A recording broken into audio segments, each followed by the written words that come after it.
Hello, everybody. It's kind of been a hot minute since I've been live on my Facebook here, so I thought I'd kind of pop in really quickly.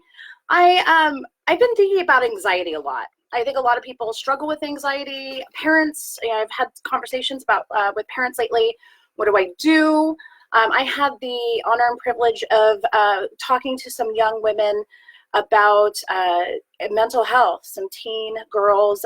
There was a picture on my Facebook. It was a lovely experience talking about mental health, suicidality, anxiety, confidence, self-esteem, all that stuff that really affects our mental health.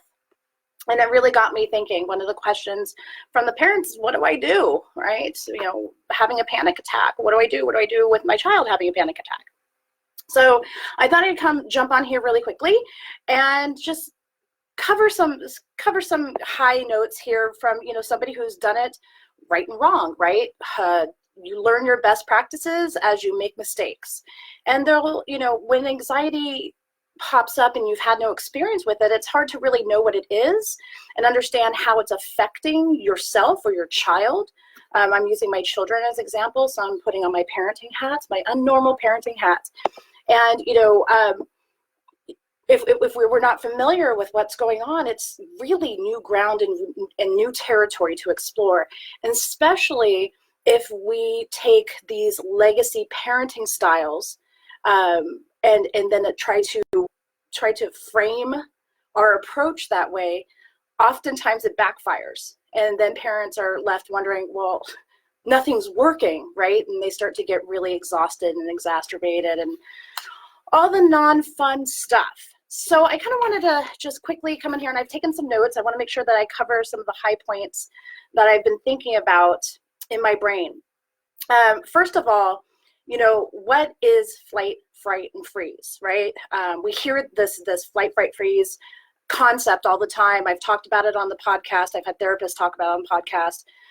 And so I just kind of wanted to break down some of the physiological stuff that's happening in the body, right? Because when our children are having an anxiety attack, sometimes if you're not really attuned to what's going on, maybe just because you're distracted, you're busy, you're cooking dinner, you're trying to corral other children, whatever, and your child has an anxiety response, it's hard to know until, maybe it becomes a pattern, what to look for, right?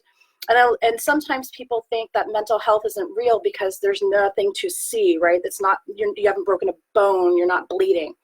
But there is an actual physical response happening in the body. So let's talk about that. So there's going to be an external trigger or internal trigger, self-talk. We tend to say some really harsh things to ourselves that can cause anxiety. Or we have a, external trigger that happens. Maybe you've come through some trauma, and the sound of door slamming can be a trigger, especially with children that may have had a lot of trauma in their background. It can be very common.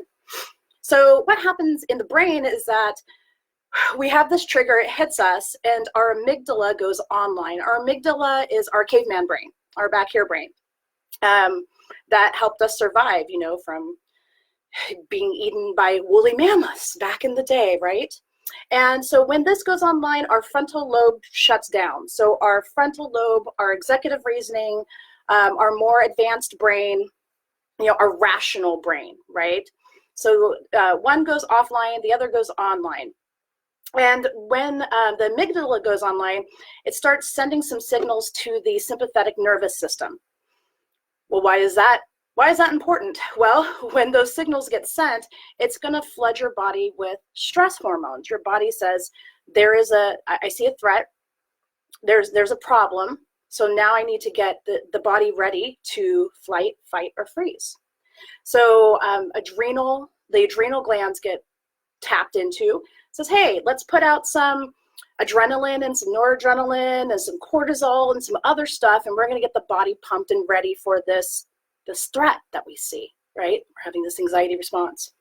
So you're going to experience things like increased heart rate, sweating. You're going to have constriction of blood vessels in certain places and dilation of the blood vessels in the muscles because they're getting ready to run. Your breathing is going to increase, rapid breathing, right? When you see people having panic attack, they're like, right? So increased rapid breathing. Hearing loss. You're starting to get tunnel vision, right? Your body is shutting down, and it is, what is in front of me? How do I escape? I don't hear anything else. I'm just going, right?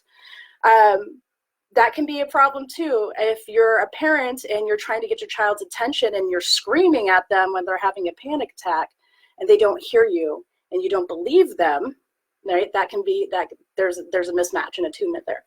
So these things happen really quickly, right? Our body just is primed and pumped, years of evolution. This is kind of how it goes.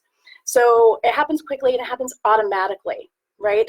So that's really important to know, because it's not that your children are intentionally no longer listening, right? And I remember when I was just first going through this, I'm like, hello, hello, hello, hello, right?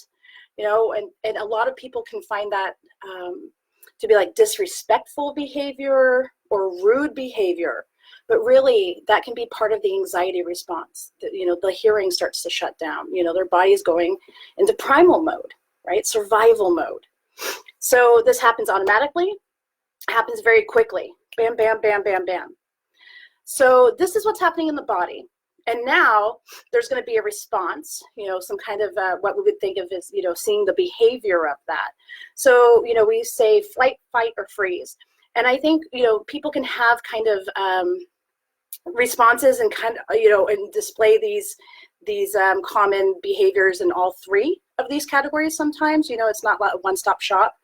But identifying how your child, what your child's response is when they're having an anxiety or panic attack can be important. And I didn't realize this for a long time. And both my children have anxiety disorders, and they present differently. So that can be really common too. If you have an older child and they have an anxiety response and you get really used to that, and then your youngest child or another child in the family is having an anxiety response and you're used to seeing it this way, and you've made those associations, that's what anxiety looks like. It can be hard then to reverse course and understand that there are, three main responses. So, is your kiddo a fighter? Are they a flighter? Or are they a freezer? So let's kind of look at that, right? How can we tell, which type? So let's talk about fight. That one's kind of somewhat obvious, right? They're screaming, they're kicking, they're hitting, especially when they're little, right? They're having this kind of tantrum effect. When they get older, they can be talking back. Sarcasm. Hold on.